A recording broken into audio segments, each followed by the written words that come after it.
আজ আমরা আলোচনা করব বাংলাদেশের অতীত নিয়ে, যেখানে প্রতিটি ছবি, প্রতিটি স্থাপনা আর প্রতিটি পথ আমাদের ইতিহাসের গল্প বলে।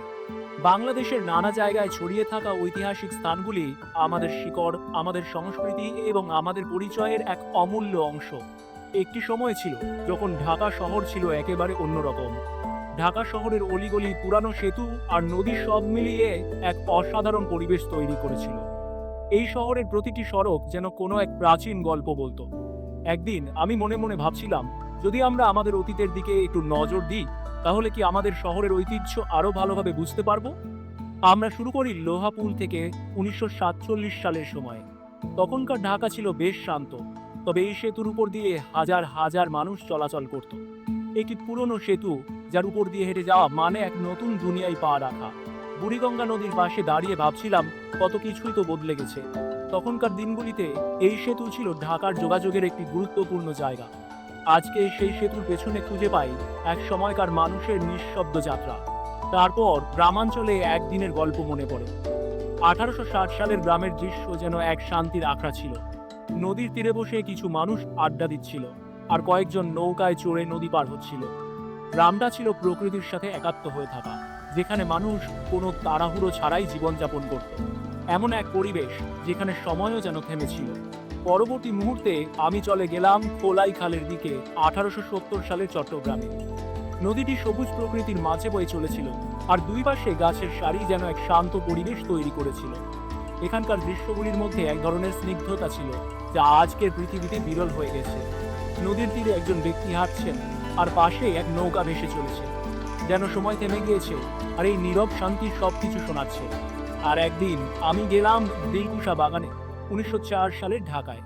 রাজকীয় স্থাপত্য, বিশাল সিঁড়ি আর শোভিত বাগান সব মিলিয়ে এক ঐতিহাসিক স্থান তৈরি করেছিল। ঢাকার প্রাচীন দিনের রাজকীয় পরিবেশের সেরা উদাহরণ ছিল এই বাগান। তখনকার দিনে এখানে বসে জীবনকে উপভোগ করাটাই ছিল এক রকমের আনন্দ। এরপর আমি গেলাম ক্যাপ্টেন হলে, ঢাকার আরেক ঐতিহাসিক স্থাপনা। এক বিশাল নির্মাণ কাঠামো, যার সামনে দাঁড়িয়ে আমি ভাবছিলাম, এই স্থাপত্য নিশ্চয়ই হাজারো ইতিহাসের সাক্ষী। এখানকার গম্বুজ, স্তম্ভ এবং খোদাই করা জানালাগুলো সবই ঢাকার ঐতিহ্যকে তুলে ধরছিল। তখনকার ঢাকার সমাজ, রাজনীতি, সংস্কৃতি সবকিছুই যেন এই স্থাপনার মধ্যে বন্দী হয়ে আছে। কিন্তু এই শহর, পুরানো ঢাকা, ঘোড়ায় টানা গাড়ির শহর। 1860 সালের সেই সড়কগুলোর কথা মনে পড়ে। তখন আর কোনো দ্রুতগামী গাড়ি ছিল না, সবার পায়ে হাঁটা ছিল, আর ঘোড়ায় টানা গাড়ির চলাচল ছিল নিয়মিত। রাস্তার দুপাশে ল্যাম্পপোস্ট ছিল, আর রাতে শহর জুড়ে আলোর এক নীরব খেলা চলত। সেই সময়টায় দ্বিতীয় বিশ্বযুদ্ধের প্রভাব ছিল পুরো পৃথিবী জুড়ে। চট্টগ্রামে একদিন সৈন্যরা যুদ্ধের প্রস্তুতি নিচ্ছিল। বিমান আকাশে উঠছিল, সৈন্যরা দৌড়ে যাচ্ছিল, আর যুদ্ধের কষ্টও তাদের মুখে স্পষ্ট ছিল। 1943 সালের সেই মুহূর্তটি ছিল এক দুর্বিষহ সময়, যেখানে সাহস এবং কষ্টের মাঝে মানুষ তাদের জীবনকে চালিয়ে নিয়ে যাচ্ছিল। সবশেষে আমি দাঁড়িয়েছিলাম আদমজী জুট মিলের প্রবেশদ্বারে 1954 সালে। এখানে বিশাল সিঁড়ি ছিল, আর সেখানে মানুষ চলাচল করছিল।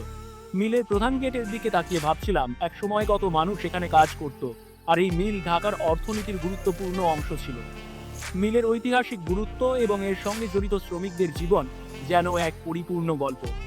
আজকের এই যাত্রায় আমাকে বুঝতে শিখিয়েছে, বাংলাদেশের প্রতিটি জায়গা, প্রতিটি স্থাপনা, তার সাথে জড়িয়ে থাকা ইতিহাস আর মানুষের গল্পও আমাদের ঐতিহ্যের অমূল্য অংশ।